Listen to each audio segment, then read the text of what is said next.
할렐루야. 이 시간에 가장 복된 자리를 선택하신 여러분들에게 에베네셀 하나님의 은혜가 더욱 풍성하시기를 예수님의 이름으로 축복합니다. 혹시 걱정거리나 근심거리나 아니면 기도의 제목이 있다면 하나님께서 이루어 주시고 응답해 주시는 축복이 있기를 다시 한번 예수님의 이름으로 축복합니다. 저는 북한 선교를 위해서 25년이라고 하는 시간을 사명을 가지고 달려온 사람입니다. 그리고 오늘 특별히 이 민족을 향하신 하나님의 마음에 대해서 나누기 위해서 이 자리에 왔는데요. 특별히 제가 PPT를 좀 준비를 해가지고 여러분과 함께 말씀을 나누고자 합니다. 이 시대의 사무엘은 어디 있는가라는 제목으로 본문의 말씀으로 은혜를 나누고 싶습니다. 자, 오늘 우리가 읽었던 본문 말씀은 희망적입니다. 하지만 바로 앞에 있는 6장, 5장, 4장 이 사무엘 상이 시작되는 시점은 굉장히 영적으로 암흑기라고 할 수 있어요. 지도자는 타락해가지고 하나님의 음성을 제대로 듣지를 못했고 무엇이 옳은지를 분별하지 못하는 그런 상황이었습니다. 또한 하나님의 백성들은 하나님을 자기의 어떤 이익을 위한 도구로 삼는 그런 신앙으로 방종한 상태였습니다. 그 당시에 이스라엘은 블레셋이라고 하는 강한 나라와 대치하고 있었는데 한 번은 블레셋과 전쟁을 했다가 4,000명이 죽는 그런 패배를 하게 됩니다. 그때에 이스라엘 백성들은 왜 하나님이 우리를 패하게 하셨는가? 하나님께 책임을 전가시키고 그러면서 여호와의 궤를 이 전쟁터에 가지고 와서 하나님이 이 전쟁을 이기게 하자. 그래가지고 하나님의 궤를 전쟁터로 가지고 나옵니다. 사실 이것은 말이 안 되는 거예요. 하나님의 궤는 실로에 있는 하나님의 장막에서 영원히 찬송받고 지성소에 있어야 할 그 하나님의 궤를 자기의 승리를 위해서 이용한 것입니다. 하나님을 도구화 삼는 그런 신앙이지요. 결국 그 전쟁에서 3만 명이 넘는 사람이 죽고 대패를 하고 여호와의 궤까지 뺏겨버리는 그런 상황이 전개됩니다. 하나님은 어디에서든 만홀히 여기시는 하나님이 아니시기 때문에 그 여호와의 법궤가 가는 곳마다 블레셋에 화가 내려지고 그래서 도저히 그것을 견딜 수 없었던 블레셋 사람들이 다시 돌려보내는 그런 일이 있게 됩니다. 돌아온 길이 벳세메스라고 하는 곳이었고 그 벳세메스의 이스라엘 사람들은 여호와의 궤가 돌아왔다 그러면 경외하는 마음을 가지고 이걸 어떻게 다시 옮겨갈까를 생각해야 할 텐데 호기심이 나가지고 그 법궤의 뚜껑을 열어보는 그런 불경한 일을 하게 되고 그곳에서도 많은 사람이 죽게 됩니다. 그리고 나서 기얏 여아림에게 연락을 해서 여기 법궤가 있으니까 가지고 가라고 연락이 왔죠. 그리고 나서 오늘 우리가 읽었던 7장 1절이 이어지는 것입니다. 기얏 여아림 사람들이 와서 여호와의 궤를 옮겨 산에 사는 아미나답의 집에 들여놓고 그의 아들 엘르아사를 거룩하게 구별하여 여호와의 궤를 지키게 하였더니, 그런데 그 다음 2절에 보니까요 너무 중요한 어떤 전환이 있는 걸 우리가 볼 수 있습니다. 궤가 기얏 여아림에 들어간 날부터 20년 동안 오래 있은지라 이스라엘 온 족속이 여호와를 사모하니라. 기얏 여아림으로 그 궤가 들어간 지 20년이라는 시간이 지났는데 그 20년 동안 영적인 변화가 완전히 일어난 것을 우리는 지금 발견할 수 있는 것이지요. 어떤 일이 있었기에 20년이라는 시간 동안 그동안에 하나님의 법궤를 전쟁터로 가져와서 이기게 하자 이렇게 이야기했던 사람들이 여호와를 사모하게 되었는가? 그 힌트가 바로 3절에 나옵니다. 가능하시면 우리 함께 한번 읽어보도록 하겠습니다. 시작. 사무엘이 이스라엘 온 족속에게 말하여 이르되 만일 너희가 전심으로 여호와께 돌아오려거든 이방 신들과 아스타롯을 너희 중에 제거하고 너희 마음을 여호와께로 향하여 그만을 섬기라. 그리하면 너희를 블레셋 사람의 손에서 건져내시리라. 여러분, 이 본문을 가지고 우리가 한번 깊이 묵상을 해봅시다. 그 시대의 상황으로 돌아가서 사무엘은 엘리 제사장 밑에서 아주 어렸을 때부터 제사장의 직분을 훈련받은 사람입니다. 하나님의 음성을 직접 들었었고, 이 사무엘은 하나님의 선지자다라고 하는 것을 모든 이스라엘 사람들이 다 알 정도였습니다. 하나님께서 사무엘이 하는 말은 하나도 땅에 떨어뜨리지 않으셨습니다. 자, 그런 상황에서 괴가 빼앗겼다가 다시 돌아왔습니다. 그러면 어떻게 하는 게 상식적일까요? 다시 그 괴가 원래 있었던 자리로, 실로에 하나님의 성막이 있는 곳, 그 지성소 안으로 괴를 넣고, 엘리와 엘리의 아들들이 다 죽었기 때문에 이제는 그 자리를 누가? 사무엘이 대신하는, 이게 어떻게 보면 굉장히 자연스러운 흐름이에요. 그런데 성경은 그렇게 이야기하고 있지 않다는 것이죠.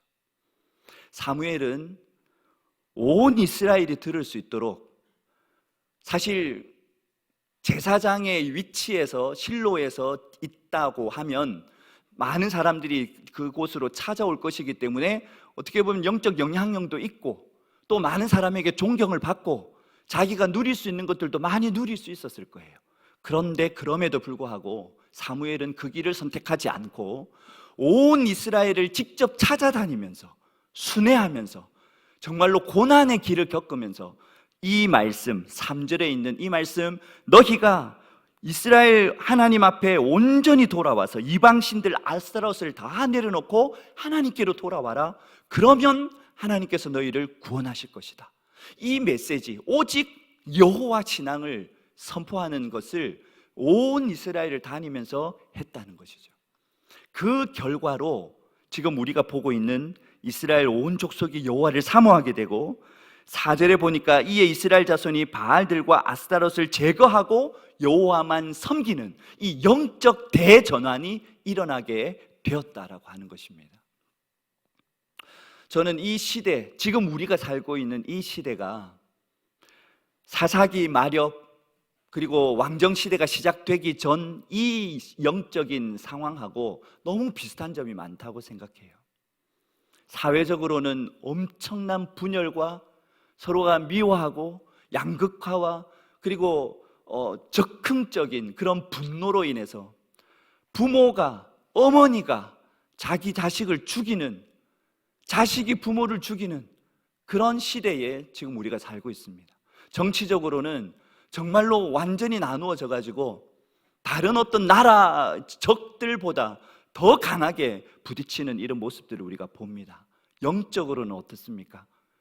지금 우리 한국 교회의 영적 상태가 정말로 건강하고 부흥을 누리고 있습니까? 어떻게 보면 이런 영적인 상황이 이 사무엘하 6장 앞에의 이 이스라엘의 상황하고 너무 비슷하다는 것이죠. 근데 이때에 이 영적인 분위기를 바꾸어낼 수 있는 이 시대의 사무엘이 어디에 있는가? 저는 여러분에게 함께 묻고 싶습니다. 저는 여러분들을 한 분 한 분을 이 시대의 사무엘로 부르시기 위해서 오늘 이 말씀을 여러분에게 주신다고 믿습니다. 주님, 제가 사무엘입니다. 저를 사용하여 주셔서 우리의 영적 분위기를 바꾸어 주시고 하나님께서 허락하실 놀라운 영적 부흥을 이 한반도에 부어 주시옵소서. 그런 기도가 우리 가운데 흘러 넘치게 되기를 간절히 소망합니다. 근데 여러분, 이런 영적인 놀라운 부흥이 오기 위해서는 우리 한민족이 가지고 있는 정말로 아픈 역사적인 사실이 있습니다. 그것은 뭐냐면 전 세계에서 유일한 분단 국가라고 하는 수치스러운 표딱지를 우리가 가지고 있어요. 근데 이것은 단지 역사적이거나 민족적인 문제가 아니라 영적인 문제라고 하는 것을 저는 25년 동안 북한 선교를 섬기면서 하나님께서 깨닫게 해주셨습니다. 제가 그 기간 동안 우리 한국 교회가, 또 우리 한민족이 특히 두 가지를 극복을 해야 정말로 하나님께서 이 민족 가운데 진짜 제대로 된 통일을 허락하시겠구나, 그런 생각을 가지게 되었습니다. 제가 처음에 너무 심각하게 시작해가지고 요 이야기는 조금 분위기를 풀고 가고자 합니다. 어느 경상도에서만 사시던 할머니가 계셨는데 손주 결혼식 때문에 어쩔 수 없이 서울에 오게 되셨어요. 버스를 타고 고속버스 터미널에 딱 내려가지고 택시를 탔는데 이 택시 운전기사 아저씨가 아주 친절하게 뒤로 보면서 여쭤봤습니다. 어디 가시나요? 그랬더니 이 할머니가 얼굴이 불그락불그락 하더니 와! 경상도 가시나다. 네, 오해하신 거죠. 또 어떤 중년 신사가 있었는데 이분은 너무 건망증이 심한 분이셨어요. 그래가지고 택시를 타고 쫙 가고 있었는데 내가 어디를 가려고 이 택시를 탔지? 이거 잊어버린 거예요. 그래가지고 기사 아저씨한테 물어봤죠. 이 기사 양반, 내가 어디를 가자 그랬지요? 그랬더니 이 기사 아저씨가 깜짝 놀라면서 뒤로 딱 보면서 손님 언제 타버렸어요? 저는 이 두 가지 키포인트, 하나는 오해이고 또 하나는 건망증. 하나님의 뜻, 왜 분단된 조국을 지금 70년이 넘는 시간 동안 두고 계신가에 대한 하나님의 뜻을 우리가 너무 많이 오해하고 있다라고 하는 것입니다. 강 디모데 전도사라고 우리 통합 측 전도사님이에요. 탈북민 전도사님이신데 이분이 어렸을 때에 아버지가 사고로 돌아가시고 어머니가 이렇게 탈북을 해가지고 그곳에서 신앙생활을 하시다가 잡혀서 북송되는 과정에서 세상을 떠나게 됩니다. 북한 정권은 자기에게 있어서는 정말 원수와 같은 거예요. 부모를 다 잡아먹었어요. 그런데 그럼에도 불구하고 그가 하는 고백이 바로 이것입니다. 제가 복음의 능력을 깨닫고 나니까 용서와 사랑 그리고 십자가의 희생임을 내가 깨달았습니다. 진짜 복음을 깨닫고 나니까 나에게 북한은 복수의 대상이 아니라 사랑과 복음 전파의 대상이 되었습니다. 이 고백을 하는 거예요. 우리는 십자군 정신으로 지금 북한 정권을 무찌르고 그곳에 억압받고 있는 사람들을 구출해내야 된다, 그런 식으로 많이 생각을 합니다. 하지만 하나님께서 인류를 구원하신 방법은 뭐예요? 예수 그리스도, 가장 귀한 자기의 독생자를 우리를 위해서 내어주셨고 그 예수님은 십자가에서 자기의 모든 목숨을, 온 피를 다 쏟아서 우리를 구원하는 것 아니었습니까? 십자군 정신이 아니라 십자가 정신만이 이 민족을 살리는 하나님의 방법이다. 이것에 대해서 우리가 오해하지 않고 하나님의 뜻을 더 깊이 깨닫게 되기를 간절히 소망합니다. 요즘 아이들이 포스터를 잘 그리지도 않지만요, 6.25 때나 이렇게 통일을 위해서 이렇게 포스터를 그리라고 하면 통일되는 한반도, 평화로운 우리나라, 너무 좋죠. 10초 준다, 통일해라. 한 단계 더 가면 포스터 그리기 지겹다, 통일해라. 이 민족 의식 이런 거 별로 이제 관심이 없는 거예요. 이게 이제 건망증이라고 볼 수 있습니다. 역사를 잊은 민족에게 미래는 없다. 근데 우리는 이 역사를 단지 우리 민족의 역사뿐만 아니라 하나님의 역사 안에서 이것을 보아야 하죠. 저는 지금 이 민족의 위기들, 영적인 위기, 정치적인 위기, 경제적인 위기, 그 가장 밑에 가서 원인을 살펴보면 바로 남북의 분단, 그 착고가 채워져 있는 것 때문에 우리 민족이 이런 어려운 상황에 있지 않는가 하는 생각을 가집니다. 이걸 풀어낼 때 정말로 사무엘의 역사를 통해서 이스라엘에 완전히 영적인 변화가 왔던 것처럼 하나님께서 우리 민족에게 시험 문제로 내어주신 이 분단을 복음으로 하나님의 뜻대로 풀어내었을 때 우리 민족에게 어떤 사명을 맡길 것인가, 이것에 대한 소망을 저와 여러분이 정말 더 많이 깨닫게 되기를 간절히 소망합니다. 저는 오늘 본문을 통해서 이 문제, 이 분단의 문제, 이 영적 어두움의 문제를 풀어낼 수 있는 것은 오직 연합된 기도가 답이다. 미스바의 기도처럼 기도가 답이라, 그렇게 저는 여러분에게 말씀드리고 싶습니다. 미스바가 무엇입니까? 우리 사무엘이 이스라엘 사람들에게 미스바로 모여라, 뭐 하기 위해 모여요? 사람들이 모여서 뭔가 정치적인 조직을 하기 위해서였나요? 아니요.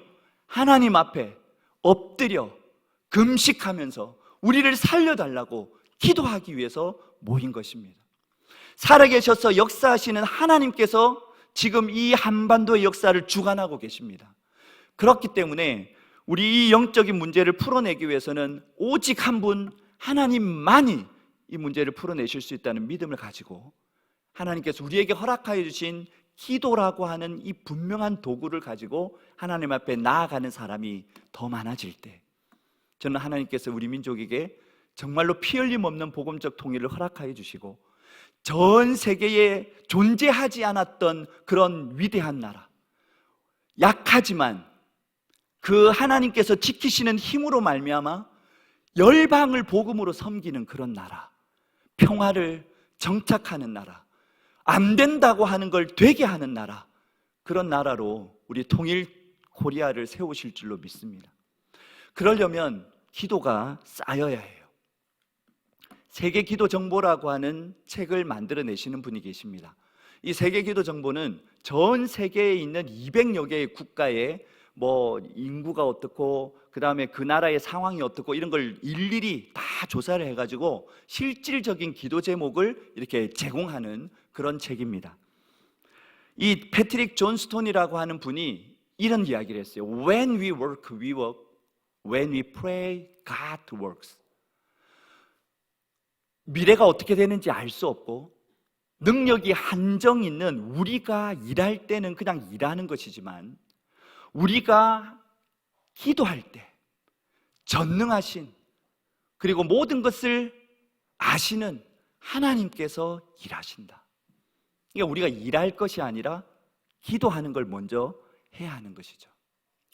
저는 북한의 통일을 위해서 기도할 때 그러면 어떻게 기도할까요? 이 방향을 어떻게 잡아야 할까요? 그런 질문을 많이 받습니다. 그래서 여러분과 함께 통일 기도의 방향을 한 8개 정도 좀 정리를 하고자 합니다. 우선은 통일의 주권이 하나님께 있음을 우리는 확실히 믿어야 합니다. 믿으시죠? 통일의 주권은 하나님께 있다. 할렐루야. 김정은이 아무리 이런저런 괴계를 한다 할지라도 그 괴계는 하나님의 나라를 침범할 수 없습니다. 통일의 주권이 하나님께 있다라고 하는 것을 분명하게 믿고, 그렇다면 이 한국 교회가 통일의 열쇠를 가지고 있다. 왜? 하나님께서 우리에게 너희들이 묶으면 하늘에서도 묶이고 너희가 풀면 하늘에서도 풀릴 거라고 분명하게 말씀하셨기 때문에 우리의 믿음된 연합된 기도를 통해서 하나님께서 일하신다는 확신을 우리가 가질 수 있습니다. 우리가 기도할 때 이념적으로 좌로나 우로나 치우치지 않고 성경적인 관점을 견지하는 것이 굉장히 중요합니다. 어떤 때 보면 성도님들이 모였는데 이념 때문에 나누어지는 경우를 봅니다. 제주도에 가면 서귀포에 강정이라고 하는 도시 항구가 있습니다. 강정마을이라고 여러분 아실 거예요. 이 강정마을에 강정교회가 있었어요. 이 강정교회는 굉장히 따뜻하고 말씀의 은혜가 충만한 그런 교회였습니다. 그런데 거기에 어떤 이슈가 들어왔냐면 강정마을에 해군기지를 건설하는 것이 옳으냐 그러냐, 해야 되느냐 말아야 되느냐, 이 이슈가 들어와 가지고요, 그렇게 아름다운 공동체를 이루던 강정교회가 찬성파와 반대파로 나누어져 가지고 교회가 갈갈이 찢겨진 그런 실질적인 경우를 저는 이야기를 들을 수 있었고 몇몇 분들을 통해서 확인할 수 있었어요. 교회인데, 예수 그리스도를 머리로 한 몸된 지체인데 그곳에 해군 기지가 들어서지 않는 것, 이게 무슨 가치가 있다고 그것 때문에 우리 교회가 갈라져야 합니까? 이념은 사람이 만든 것이고요, 하나님께서 만드신 성경의 권위 아래 복종되어야 합니다. 우리는 성도이기 때문에 하나님의 말씀을 가장 높은 우선순위에 두고 성경적인 그런 방향을 가지고 기도하는 그런 우리가 되어야 할 것입니다. 북한 정권을 붕괴하는 것이 중요한가, 우선순위가 있는가? 그렇지 않으면 북한 주민들을 생존시키고 구원하는 것이 우선순위가 있는가? 사실 이 두 가지를 한꺼번에 할 수 있으면 너무 좋겠죠. 하나만 선택하라면 우리는 뭘 선택해야 할까요? 북한 정권 붕괴시키는 게 앞섭니까? 아니면 북한 주민을 살리는 게 앞섭니까? 살리는 게 앞선다고 한다면 하나님의 방법에 대해서 우리가 생각을 해봐야 되는 거예요. 북한을 붕괴시켜서 구원할 수 있는 길이 있다면 그 길을 우리가 분명히 선택해야 알겠지만, 한 가지밖에 못한다면 북한 주민을 살리는 일부터. 근데 뭘 해야 살릴 수 있을까요? 먹을 것이 있어야 되는 거예요. 추위로부터 그들을 보호할 수 있는 것들이 있어야 하는 거예요. 북한 경제가 너무 어려워져서 북한 정권이 붕괴할 정도면 북한 주민들은 이미 다 죽고 없다. 이게 북한 체제입니다. 우리는 북한에 대해서 너무 쉽게 생각하는 것 같아요. 북한이라고 하는 체제는 엄청난 시간 동안 악한 영의 세력이 꽉꽉 사로잡고 있는 체제예요. 완전히 우상숭배, 세뇌 교육, 그것으로 묶여 있는 곳입니다. 그렇기 때문에 모든 정보, 모든 재정, 이걸 다 북한 정권이 가지고 있어요. 근데 그 정권이 무너질 정도인데 어떻게 북한 주민들이 살아남을 수가 있어요? 둘을 다 선택할 수 없다면 북한이 그래도 경제적으로 어느 정도는 살아갈 수 있는 길들이 열려지기를 위해서 우리가 기도해야 한다는 것이죠. 또 아주 중요한 것, 하나님께서 미리 통일을 경험하라고, 준비하라고 우리에게 34,000명이 넘는 탈북민들을 보내주셨습니다. 이분들 가운데 이미 돌아가신 분들도 계시고, 한국 사회가 너무 살기 힘들어가지고 탈남한 분들 혹은 재입국한 분들도 계셔요. 줄이고 그렇게 보면 이 땅에 한 2만 8천에서 3만 1천 정도, 그 정도가 우리와 함께 이웃으로 살고 있습니다. 그분들은 통일한국의 리트머스 시험지와 같은 존재예요. 우리가 그들을 복음 통일의 동력자로 삼고 가족으로 삼고 친구로 삼는 노력을 우리 한국교회가 하지 못한다면 아마도 저 북녘 땅 전체 주민들을 다 하나님의 백성으로 삼아야 하는 그 복음 통일의 날을 하나님께서 안 주실 수도 있지 않을까 하는 생각이 들어요. 지금 코로나 상황 때문에 새롭게 들어오는 분들이 많이 줄어들어 있는 상태입니다. 오히려 이것이 기회일 수 있지 않습니까? 이미 들어와 있는 분에게 집중할 수 있는, 사각지대에 있었던 사람들을 찾아내가지고 그들을 교회에서 다시 세워질 수 있도록 힘을 모을 수 있는 그런 기회, 우리가 그런 부분에서 더 열심히 기도하고 우리 탈북민들을 세우는 일들을 위해서 내가 가지고 있는 것들을 흘려보내야 할 때라고 믿습니다. 지금은 많이 막혀 있지만요, 앞으로 하나님께서 내년에 중요한 일들을 행하실 거라고 저는 느끼고 있습니다. 왜냐하면 우리 민족의 역사가 이스라엘의 역사하고 상당히 비슷한 점들이 많아요. 근데 저는 70년 포로 귀환이라고 하는 이 역사가 우리 민족의 역사에 반드시 적용이 될 것이다, 그런 믿음을 가지고 있습니다. 근데 분단으로 계산을 한다면 70년이 언제 마지막 70년이 끝나냐면 2023년 7월 27일, 즉 정전협정이 체결된 지 70년이 되는, 그게 지금 1년 반 정도 남았습니다. 이때 하나님께서 놀라운 일들을 또 행해 가실 텐데, 그때에 우리가 남북 교류가 또 협력 이렇게 이루어지고 또 북한과 만나고 뭔가 막 열려지는 상황 가운데서 우리가 덜컥 또 두려워해가지고, 야, 김정은이가 또 무슨 속셈을 가지고 저렇게 나오나, 그래가지고 그 내미는 손마저도, 하나님이 열어가시는 길마저도 우리가 걸어가지 못한다면 우리는 통일을 받을 자격이 없는 거죠. 남북 교류가 확대되는 거 두려워하지 말아야 해요. 왜? 우리에게는 진리가 있으니까, 우리에게는 하나님이 계시니까. 그 하나님에 대한 확신을 가지고 접촉을 통해서 북한을 본질적으로 변화시킬 수 있는 그런 방식으로 우리가 기도가 가야 하고, 또한 우리의 행동이 가야 한다고 믿습니다. 이거 아주 중요한 기도 제목인데요, 북한 내부에 스스로 복음에 대해 열려있고 개혁 개방적이고 인민을 위한 정책을 펴낼 수 있는 대한 세력이 북한 땅 안에서 일어나게 해주십시오. 저는 이 기도가 너무 중요한 기도라고 생각하고요, 계속 기도하고 있습니다.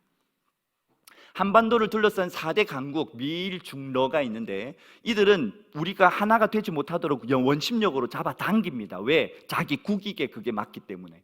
그런데 그걸 잘 설득을 하고 남과 북이 서로 하나가 되고자 하는 구심력을 강화시키고 원심력은 약화시키는 그런 방식으로 우리가 기도를 해가야 하고요. 또 통일시대를 실제로 살아갈 우리 다음 세대들에게 복음 통일의 비전을 심는 일, 이것을 우리 한국교회 안에서 활성화될 수 있도록 우리가 기도하면 좋겠습니다. 주빌리 통일구국기도회라고 제가 사무총장으로 섬기고 있는 곳은 지금 국내에 18개, 해외 18개 지역에서 정기적으로 모임을 하고 있고 71개 참여단체들이 연합하고 있습니다. 올해 이 코로나 상황 중에서 올해에 들어와서 서귀포, 거창, 세종, 안양 이렇게 4개 지역이 확산이 됐어요. 저는 이 분당 지역에 있는 교회들이 연합해서 한 달에 한 번 정말로 마음과 뜻을 다해서 연합해서 기도하는 일이 생긴다면 복음 통일의 날이 더 앞당겨지지 않을까, 그런 생각을 가지고 분당 주빌리를 우리 창조교회에서 거점교회로 섬기면 어떨까, 그런 바람을 말씀드려 봅니다. 제가 2001년부터 21년 동안 매일 기도 제목을 제공하고 있는 북한과 열방을 위한 중보기도 네트워크 pm4n.org 저 사이트에 들어가시면 매일매일 기도 제목을 보실 수 있는데요. 여러분 기도하는 일 함께 감당했으면 좋겠습니다. 두 번째 솔루션은 한민족 교회를 향하신 하나님의 계획을 우리가 인식하는 거예요. 첫 번째는 기도였다면 두 번째는 우리의 생각을 바꾸는 것입니다. 하나님의 나라는 직선적인 세계관을 가지고 있어요. 시작이 있으면 끝이 있습니다. 언제 끝이 날까요? 예수님이 다시 오시면 역사가 끝이 나죠. 근데 예수님이 다시 오시기 위해서 3가지 조건이 필요한데 순교자의 수가 차야 하고, 그 다음에 이방인의 충만한 수가 찬다. 이건 바로 세계 선교의 완성, 미전도 종족이 없어지는 것. 그 다음에 원래 하나님이 택하셨던 유대인들이 집단적으로 돌아오는 것. 이 3가지가 충족될 때 예수님이 다시 오시겠다고 약속을 하셨거든요. 그러면 이 일을 위해서 하나님께서 굉장히 중요한 한 민족을 준비하고 계신데 저는 우리 민족이라고 보여지는 거예요. 그게 왜? 스가랴서 9장 13절에 보면 활의 비유가 있습니다. 유다를 활로 삼고 북이스라엘, 에브라임을 화살로 삼아서 이 헬라 자식들을 치게 한다. 지금 한번 보세요. 우리 한민족 교회가 남과 북으로 분단되어 있고 750만 명의 디아스포라를 하나님이 흩어놓으셨습니다. 남한 교회를 튼튼하면서 탄력이 있는 활대, 선교적 영성을 가진 남한 교회를 쓰시고, 또 국제적인 영성을 가지고 있는 디아스포라들을 활의 시위로 사용하셔서 결국은 풀무불 속에 순교의 영성을 기르고 있는 북한 교회를 화살로 삼아 적을 격퇴하고 마지막 하나님의 때를 앞당기는 그런 민족으로 하나님께서 우리 민족을 쓰시려고 한다는 것이죠. 우리가 있는 저 동북아에서 백투더 예루살렘, 다시 복음이 처음 시작되었던 예루살렘으로 가는 길에 복음의 대적들이 다 있는데 그거를 뚫어낼 수 있는 민족, 그게 바로 통일된 한민족이라고 하는 거죠. 볼링의 목적은 볼링의 핀을 넘어뜨리는 거예요. 근데 초보자는 그거를 바라보고 막 던지니까 제대로 안 가죠. 근데 숙련된 사람은 자기가 서 있는 곳에서 몇 번 스팟을 지나면 어디로 갈 거라는 걸 예측을 하고 가까이에 있는 스팟을 보고 공을 딱 굴려요. 그러니까 정확하죠. 북한은요, 볼링의 핀이 아니라 우리가 궁극적으로 도달해야 될 곳이 아니라 스팟과 같은 곳이에요. 하나님의 나라가 우리의 볼링 핀입니다. 하나님의 나라에 도달하기 위해서 반드시 지나가야 하는 곳, 그곳이 바로 북한이고, 그렇게 북한이 회복되어질 때 남과 북이 손에 손을 맞잡고 열방을 향해 복음 들고 나아갔을 때 주님이 다시 오실 날을 우리가 앞당기고 우리 민족이 복음의 결승점을 통과하는 마지막 민족으로 하나님께서 쓰실 줄로 믿습니다. 그런 믿음의 고백을 가지고 우리가 북한 선교를 위해서 기도하고 또한 우리가 가지고 있는 것들을 흘려보내고 해야 한다는 것이죠. 마지막으로 전략적인 역할 분담이 필요합니다. 교단과 교파와 단체를 초월한 연합이 이루어져야 해요. 근데 이건 너무 불가능할 것 같다, 그렇게 많이 이야기했습니다. 하지만 우리가 하나님이 모든 것의 주인이시고 하나님이 이루어 가시는 역사 가운데 그냥 나는 쓰임받는 퍼즐의 한 조각이다라고 하는 인식을 가진다면 왜 연합을 못하겠습니까? 내가 가지고 있는 게 내 게 아니라 하나님의 것이라면. 이게 바로 희년의 정신이고 주빌리의 정신이에요. 하나님의 주권을 인정하는 정신.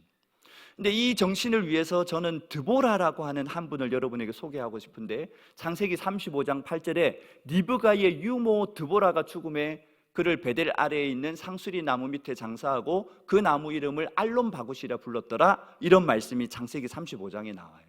근데 창세기에 태어난 사람 이름은 엄청 많이 나오지만 죽었다, 그 사람이 죽었다라고 하는 이야기가 나오는 게 그렇게 많지 않습니다. 근데 그 중에서도 장사를 지냈다, 이 사람의 죽음을 기리면서 장사를 지냈다고 나타난 사람은요, 첫 번째 사람이 사라, 아브라함의 아내 사라고, 두 번째가 아브라함이고 세 번째가 바로 이 사람이에요, 리브가. 근데 리브가가 아니라 리브가의 유모 드보라. 그 당시 유모는 종이 하는 거거든요. 이름도 없는 게 정상이에요. 근데 이 사람은 리브가가 시집 갈 때 유모가 동행했다라고 하는 그 한마디 나오고 나서 한 번도 언급이 안 되다가 이 결정적인 때에 세 번째 장사 지낸 사람으로 이름이 나와요. 드보라라고 이름. 저는 이걸 보고 굉장히 위로를 얻었습니다. 어떤 위로냐면, 하나님이 어떤 사람을 주목해서 보시는가, 어떤 위대한 일을 행하는 사람만이 아니라 자기에게 맡겨져 있는 일을 끝까지 감당하는 자. 사실 리브가의 유모 드보라는 리브가를 섬기는 사람이었고, 대를 이어서 야곱을 섬기기 위해서 그 노구를 이끌고 그가 가는 곳곳마다 함께 다녔던 사람인 거예요. 그리고 그가 죽었을 때 야곱이 너무 애통해하면서 저렇게 장사를 지내는 이야기가 성경에 기록되어 있다는 거죠. 어떻게 보면 이 구절이 없어도요, 전혀 문맥이 이상하지 않아요. 왜 저 본문을 저기에다가 넣어두었을까? 그것은 무명의 용사로 하나님의 영광만을 바라보고 자기에게 맡겨져 있는 일을 최선을 다하는 자들을 하나님은 기억하시고, 하나님은 너희들 다 너에게 상급을 주겠다라고 하는 하나님의 뜻을 저기에 담으셨다고 저는 믿습니다. 이런 마음을 가지고 있는 사람이라면 공과를 위해서 싸울까요? 일이 이루어지는 게 중요하지 내가 하는 게 중요하지 않다라고 생각하는 사람들이 모여지게 되면 진정한 연합이 이루어질 수 있겠죠. 근데 이 일이 실제적으로 이루어지고 있습니다, 여러분. 오는 12월 16일 날, 다음 주 목요일이죠. 다음 주 목요일 날 6개 교단에 북한 선교, 통일 선교 가장 책임 있는 부서의 장들이 모여가지고 교단적으로 이걸 어떻게 협력할 수 있을지를 논의하는 포럼이 열립니다. 제가 이게 너무 중요하다고 아주 오래전부터 이야기해 왔는데 현실이 되지 못하다가 이제 드디어 싹이 나기 시작하는 거예요. 여러분, 어떻게 보면 기도하는 사람들도 없는 것 같고 통일에 대한 열망도 줄어드는 것 같다는 느낌을 여러분 가지실 텐데요, 저는 사역자로서 25년을 이 걸음을 걸어온 사람으로서 지금만큼 많은 사람이 통일을 위해서 구체적으로 또 집중적으로 계속해서 기도한 적이 없습니다. 이렇게 연합이 된 적이 없습니다. 빙산의 일각이라고 보여지는 건 약해진 것 같지만 그것을 떠받들고 있는 90%의 빙하가 있는 것처럼 지금 우리 한국 교회에 더 얼마나 많은 사람이 통일을 위해서 일하고 있고 탈북민들을 섬기고 있고 또한 북한을 살리기 위해서 노력하는지 모릅니다. 하나님의 역사가 다가오고 있어요. 여러분, 나중에 통일이 되어졌을 때 하나님 앞에서 부끄럽지 않기 위해서 지금부터라도 통일의 이 자리에 뛰어드시기를 간절히 소망합니다. 기도하는 일로 뛰어드시고, 우리 한국 교회가 정말로 이제 전략적으로 온전히 하나 되어지는 이 연합을 위해서 여러분이 뛰어드시고, 그리고 가장 중요한, 하나님께서 우리 민족을 어떤 목적으로 쓰실 것인가에 대한 분명한 인식을 가지고 통일이 단지 우리 민족이 하나가 된다 이게 아니라 통일 코리아는 하나님의 나라를 이루기 위한 결정적인 것이다, 그것을 분명하게 깨닫고 하나님을 사랑하고 마라나타의 신앙으로 그렇게 북한 선교, 통일 선교에 나아가는 그런 저와 여러분, 또 특별히 우리 창조교회 모든 성도님들 되시기를 예수님이 축복합니다. 우리 하나님께서 하나님의 나라와 하나님의 영광의 관점에서 이 일을 하기를 원하신다는 사실을 꼭 기억하시고 하나님의 그 놀라우신 은혜 가운데, 뜻 가운데 꿈을 가지고 우리 한반도가 복음으로 하나 되어져서 열방을 섬기는 것에 대한 그런 비전을 모든 성도님들이 함께 가지게 되시기를 예수님의 이름으로 다시 한번 축복합니다. 기도하겠습니다. 하나님 아버지, 감사합니다. 하나님께서 지난 25년 동안 저에게 알려주셨던 것들 전달해 드렸는데, 성령님께서 직접 더 가르쳐 주시고 우리 성도님들의 상황 가운데서 무엇을 해야 할지를 알려주시며 그것을 실천할 수 있는 결단을 허락하여 주시옵소서. 그래서 우리가 남과 북이 온전히 하나 되어져서 열방을 향해 복음 들고 나아가 주님 다시 오실 길을 예비하는 왕같은 제사장의 민족으로 우리 민족이 세워지는 그날을 우리로 하여금 목도하게 하여 주시옵소서. 감사드리며 예수님의 이름으로 기도드리옵나이다. 아멘.